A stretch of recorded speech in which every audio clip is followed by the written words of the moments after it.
about seconds. Hey, second son. It's a breakaway. First off, you know, Eric Layden, he was the voice of Cole in Infamous 2. He had a kid in between that game and this game, and now that child can't eat because of you two. Because of Infamous Second Son, it's a new start for the franchise in a lot of ways. Troy, you're playing this guy with super smoke powers. Tell me all about Delson. It's kind of a new thing. You know, this is something we're bringing new to the Infamous universe. And Infamous 1 and 2 both were wildly successful. I love, as a gamer, I love playing it. And one thing that we're doing differently in this is it's introducing a new character that's, instead of this being kind of a burden that he's, has to bear, this is something that he's actually loving about it, these powers. And it's a new thing that we can actually absorb, from a game mechanic standpoint, being able to absorb powers and kind of explore these from a fun thing. So that element is fun playing this. It's definitely more fluid through the environment with the smoke powers, being able to like smoke dash up like you saw in the trailer. So yeah, it's kind of it's a in the same universe, but it's really kind of a new story that we're doing. Sure. And then Travis, I'm sure you have super cool powers too. Oh man, tons. You know, I have the super cool power of the pistol in my holster. That's right, and, Reggie. Reggie is Delson's brother, your older brother. Yes, the condescending older brother. And a cop. Seems to be a cop in the trailer. Am I getting that? Right. Yeah, I use my intuition powers on that one. Yeah, I did. Thank you very much. Tell me a bit about then your relationship in the game. Right, very, very tight-knit family. They lost their parents. Reggie is Delson's older brother, and he is constantly trying to keep Delson from going astray, breaking the law, making the family look bad, that sort of thing. It's sort of a disappointment.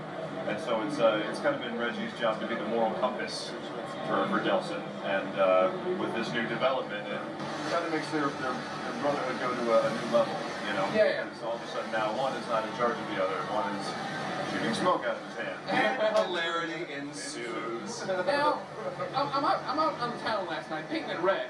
I run into this bald gentleman, Nate Fox. Yes. And he tells me a little bit about how you guys, you got started in this role, this pairing. Right. And it turns out you're best friends in real life. Well, you know, don't declare it or anything. You were his best man at his wedding. That's correct, and he was also in my wedding as well. Oh, but not best man, huh? Smarts. Well, I had a real brother. This is actually interesting because this whole thing like started a year ago. Yeah, here. Yeah, it was started here. How'd that happen? Well, we were running around looking at some other games, and there was a casting person for Sony that was like, man, I really wanted to try and get Travis in here. And then, you know, she was asking, you know, who do you have kind of a brotherly relationship with? And I was like, well, that's always not a fair question. I mean, this young voice actor, you probably never heard of him. He hasn't been much. Yeah, I mean, this guy Troy Baker, if we could get him some work, that'd be great. I know that he's begging on the corner with a cop. I feel really bad for him. We bring him out of the rain and maybe put him in front of the mocap cameras. And you got in there.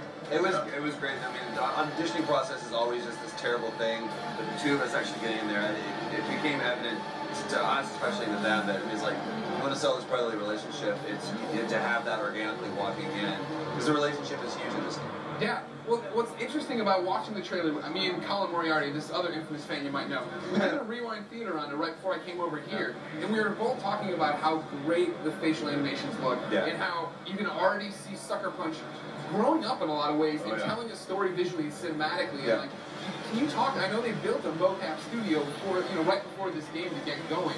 Was that bringing you both in? Was that a big thing for them? The process that they're doing is something that's completely new, and what I love is whenever text serves the story, whenever it serves a specific purpose. And with this, it's a very emotional game. It's a very game that's based on relationship, and it's something that's very nuanced. You know, past Infamous and a lot of games out right now are very, very. It's a superhero game essentially.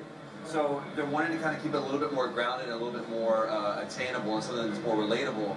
And you need those slight nuances. So it wasn't just about, like, well, let's show off this shiny new tech, but it's like, we need this so that we can really capture these performances because we want people to be connected to these characters. Right. So yeah, it was a first for both. We've done mocap and facial cam, but it was something really different. Yeah, the tech they have there, it's really, really cutting edge. So every little smirk that he throws or every little frown that I get back Troy to. Baker smirk? Wow. Smirk? What are you talking every now and then. Yeah, it's been a real experience over there because it allows you to be as free as you want in your performances. You don't have to really try to show any emotion. You can just, I can be as irritated with him as I want to be. Which is often. So, naturally. Yeah, I love this scene in the trailer when you're driving in the truck. And Colin turned to me, he's like, you understand that, like, Cole couldn't get into cars before. Like, this is like, it's already humanizing and making it a character that you can get behind and understand. Right. And then the fact when you go up to do the orbital strike, and he has a giant grin on his face right before he comes in. So good. And like, you're like, oh yeah, Cole was always pissed off that he had power. No, this is just like, bring it on! Every time we saw it, he launches it in the air, we were sitting there, we're like, get it! Get it! Get that! Take him out! What you